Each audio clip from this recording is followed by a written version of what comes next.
When we think of House Stark, we think of honor. We think of Ned Stark losing his head for the truth, or Robb Stark losing his life for love. We see them as the tragic, noble victims of Westeros.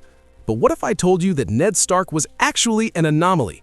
What if I told you that for the vast majority of their 8,000-year history, the Starks weren't the honorable wardens we know, but the most terrifying, ruthless, and brutal warlords the North has ever seen? Forget the honorable wolves you know. To truly understand how House Stark survived the deadliest winters and conquered a continent the size of South America, we have to go back to the very beginning. From ancient blood magic, to the slaughter of rival kings, to the legendary construction of the Wall. This is the complete, dark, and untold history of House Stark. Our story begins over 8,000 years before Aegon's conquest, in an era known as the Age of Heroes. The world was wild, filled with children of the forest, giants, and magic that actually worked. And in the north, out of the freezing mists of history, steps the founder of House Stark, Bran the Builder. Now, Bran the Builder is more myth than man at this point. Legends say he didn't just found a noble house, he literally shaped the world. He is credited with raising the massive fortress of Winterfell, allegedly with the help of giants. But his greatest achievement wasn't a castle, it was a 700-foot-tall, 300-mile-long block of solid ice. The long night had brought the White Walkers, pushing humanity to the brink of extinction. When the dawn finally came, Bran the Builder knew they needed a permanent shield. He built the wall, not just with ice and stone, but woven with ancient, powerful spells to keep the dead from ever crossing into the realms of men again. With Winterfell built and the wall standing tall, Bran laid the foundation for his family. But ruling the North wouldn't be won with magic, it would be won with iron, blood, and the subjugation of anyone who dared call themselves a king. Bran the Builder may have raised the wall in Winterfell, but his descendants turned those stones into a throne. For thousands of years after the Long Night, the rulers of Winterfell weren't just lords. They wore a very different title. They were known as the Kings of Winter. That name wasn't poetic, it was a warning. The Starks claimed dominion over all the lands where winter could still kill a man, and they were willing to drown the North in blood to make that claim real. While the South bickered over flowery titles and shining armor, the Kings of Winter ruled a continent-sized kingdom with a single, brutal rule. In the North, you either bent the knee to Winterfell, or you didn't survive the next winter at all. But to understand how the Starks unified the North, we have to meet the people who refused to kneel. Every king needs a rival. For the Starks, that rival lived in a fortress built not for beauty, but for torture. The Dreadfort.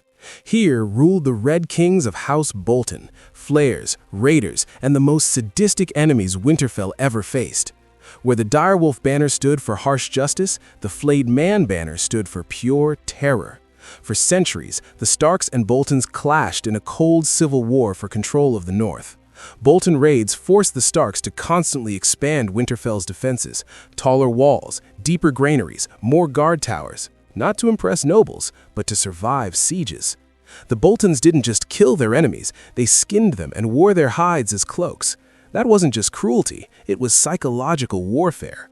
And still, the Starks refused to break. In the end, the Red Kings of the Dreadfort finally bent the knee to Winterfell. The Flayed Man bowed to the Direwolf.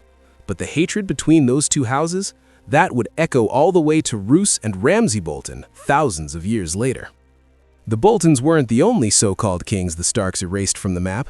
To the west of Winterfell, beyond rolling hills and ancient graves, lay the lands of the Barrow kings, rulers of the first men who claimed to be descended from legendary heroes and maybe even ancient kings of all Westeros. Their power wasn't in castles of stone, but in barrow mounds, graves said to be filled with ancient weaponry and restless kings. The Starks didn't just fight the Barrow kings on the battlefield, they fought them in the minds of the people. Over generations, legend says the Kings of Winter defeated the Barrow kings and claimed their sacred burial grounds. And then they did something very stark. They didn't erase the dead, They guarded them. Some say this is why the Starks have such a connection to the dead, from the crypts of Winterfell, to Jon and Arya dreaming of the dead, to Bran seeing through time itself. With the Barrow King subdued and the Boltons kneeling, the Starks were no longer just regional powers. They were the undisputed kings of winter, ruling a kingdom larger than any other in Westeros. But they didn't just win by killing their enemies, they also absorbed them through marriage, bargains, and legendary gambles. South of Winterfell lies the strangest territory in the north, the Neck. An endless swamp of mist, bogs, and vanishing paths, a natural choke point that defends the north from southern invaders. Here ruled the mysterious Marsh Kings, wild, half-legend rulers who painted their faces and knew the hidden ways through the bogs. Instead of endless war and terrain no army could properly cross, the Starks chose a different path. According to legend, a Stark king defeated the last Marsh King and then married his daughter. The price of this victory wasn't just a crown, it was control of the Neck. From that union came the Reeds of Greywater Watch, sworn to House Stark, loyal, secretive, and essential, because whoever controls the Neck decides who gets into the north and who never comes back out. The Starks didn't just conquer by sword. Sometimes they gambled. One tale tells of King Roderick Stark, who wagered Bear Island in a contest of strength against an iron-worn raider. Roderick didn't send an army. He stepped into the ring himself. He won. And instead of keeping Bear Island for the Starks, he gave it to the Mormonts, a house that would stay ferociously loyal to Winterfell all the way to Lyanna Mormont calling out grown men on the battlefield. Later, the Starks faced another problem. The North had almost no major ports. Trade was difficult. Money was scarce. Then came House Manderly, exiled from the South and desperate for a new home. Instead of turning them away, the Starks did something brilliant.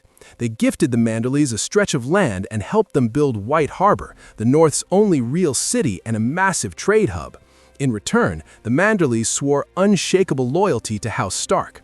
With the Neck secured, Bear Island loyal, and White Harbor thriving, the Starks now ruled a fully unified, economically stable North.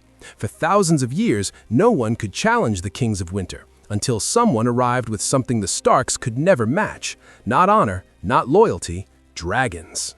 From the rise of Bran the Builder, to the long reign of Kings of Winter, to Torrhen Stark bending the knee during Aegon's conquest, the story of House Stark is thousands of years of survival, honor, and sacrifice.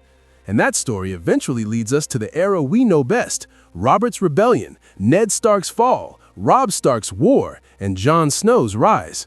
But this is only part of the Wolf's history. The Starks faced many more wars, betrayals, and moments that shaped the fate of the North. If you want part 2, where we dive deeper into the fall of Winterfell, the War of the Five Kings, and the return of the Stark children, comment part 2 below. And if you enjoyed deep dives into the world of Game of Thrones, make sure to like the video and subscribe so you don't miss the next chapter of the Stark legacy.